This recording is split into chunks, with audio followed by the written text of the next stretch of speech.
ఇది నవ్వించేది కాదు, ఒక చిన్న message to the society. Father, son, wife, grand son వీళ్ళ మధ్య జరుగుతున్న సంభాషణ.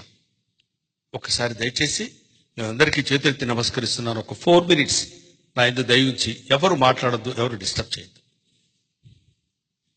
మీరు ఎన్నన్నా చెప్పండి, 1,00,000 చెప్పండి, నేను ఇక్కడ ఉండలేనండి, నేను మీతో కాపురం చేయలేను, మీ నాన్నగారి పద్ధతి అస్సలు బాగలేదు, ఎన్ని కష్టపెడుతున్నారు, ఎలాంటి మాట్లాడుతున్నారు, ఎంత బాధ పెడుతున్నారో ఎవరికి చెప్పండి. వద్దు, నేను నా బిడ్డ వాళ్ళ నుంచి వెళ్ళిపోతామండి.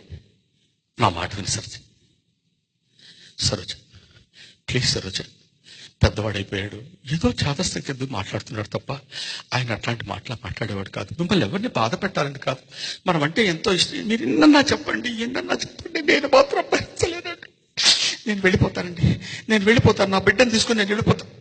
సరోజ ప్లీజ్ సరోజ, నేను చెప్పేది విను, నా మాట విను సరోజ. ఇవాళ కొత్త, ఏదో ఇంకా నాళ్ళు ఓపిక పెడితే ఆయన దాన్ని అడిగిపోతాను. ప్లీజ్ సరోజ, నీకు బతివులాడి చేతులెత్తి నమస్కారం చేసి చెప్తున్నాను Saroja, please. No no no no no నాన్న, ఆ ముసలాన్ని పంపించే నాన్న, చచ్చిపోతున్నాను, వాడు నన్ను చాలా ఇబ్బంది పెడుతున్నాడు నాన్న. రైట్, ఏంటి వాగుతున్నావు, వాడు వీడు అంటున్నావు ఇంట్రెస్ట్ పెట్టి. లేదండి, నేను వెళ్ళిపోవాల్సింది, నేను వెళ్ళిపోతాను. వద్దు సరోజ, వద్దు, వెళ్ళిపోతాను, వద్దు, వెళ్ళిపోతాను, వద్దు సరోజ. అంతా విన్నానమ్మా, మీరేమీ ఇబ్బంది పడక్కర్లేదు, నేనే వెళ్ళిపోతానులే. నాన్న నువ్వు, అవునరా, అంతా విన్నాను నాన్న, నేను ఇవాళ కాకపోతే రేపైనా పోవలసిన వాడిని.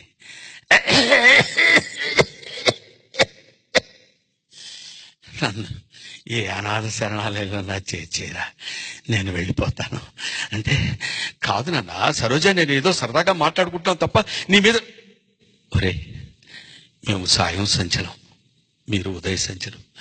వద్దు నాన్న, నా మాట విను, నా మాట కాదన్నావంటే నా మీద ఒట్టే, నన్ను ఏదైనా శరణాలయంలో చేర్చమని అంటున్నారు కదరా. నాన్న నాన్న నాన్న, శరణాలయానికి తీసుకెళ్తాను. పేరు నరసింహారావు, ఊరు కంకిపాడు, వయసు 74 సంవత్సరాలు.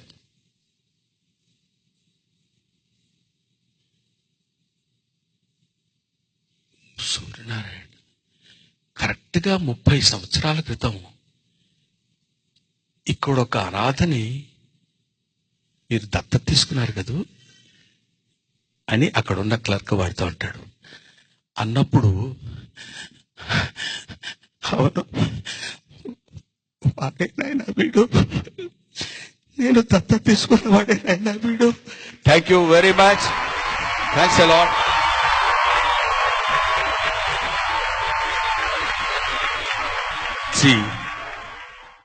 Time rotates.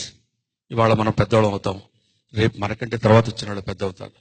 అత్త ఒక ఇంటి కోడలే. కాబట్టి ఎప్పుడైనా we should give respect to the elders. అనాథలకి, అనాథ శరణాలయాలకి తల్లిదండ్రులను పంపించేటువంటి స్థితి, మానసిక స్థితి కానీ శారీరక స్థితి కానీ ఎవ్వరికీ రాకూడదని మనస్ఫూర్తిగా నేను కోరుకుంటూ, నన్ను ఈ స్థితికి నాలాగే ఎంతో మంది కమెడియన్స్ పెద్దవాళ్ళు అవ్వాలని కోరుకుంటారు. అందరికీ అవకాశం దొరకదు. నా జీవితంలో నేను మర్చిపోలేని విషయం ఏంటంటే, ఇన్ని సంవత్సరాలు మీరు ఎలా చేయగలిగారండి అని నన్ను అడిగినప్పుడు, సర్కస్ లైట్ ఉంటుంది, కొన్ని లక్షల మంది ఉంటారు. సర్కస్ స్టార్ట్ చేసేటప్పుడు లైట్ అలా తిరుగుతుంటుంది, కొంతమంది మీద లైట్ పడుతుంటుంది. ఆ లైట్ పడ్డప్పుడు వాడు చాలా అనుకుంటాడు, మళ్ళీ లైట్ వెంటనే పోతుంది, ఇంకోటి మీద వస్తుంది, ఇంకోటి మీద, ఇంకోటి మీద, ఇట్లా అందరి మీదకి లైట్లు వస్తాయి. లైట్లు పడ్డవాడు మాత్రమే వెలుగులో ఉంటాడు, లైట్లు పడని వాడు వెలుగులోకి రాడు. అలాగా అందరి దగ్గర టాలెంట్ ఉంటుంది, కొంతమంది మీదనే లైట్ పడుతుంది. కాకపోతే నా జీవితానికి వచ్చేసరికి ఆ లైట్ తిప్పేసేవాడు బహుశా బీడీ కాల్చుకోవడానికి పక్కకి వెళ్ళాడు ఏంటో, చాలాసేపు టైం పట్టింది నాకు, అంతే. అంతకంటే నేనేం అనుకోవట్లేదు. నాకు ఈ అవకాశాన్ని కల్పించింది అందరికీ నా హృదయపూర్వక నమస్కారాలు చేసి, ఇలాగే నాలాగా చాలా మంది రావాలి, ఇలాగే గొప్ప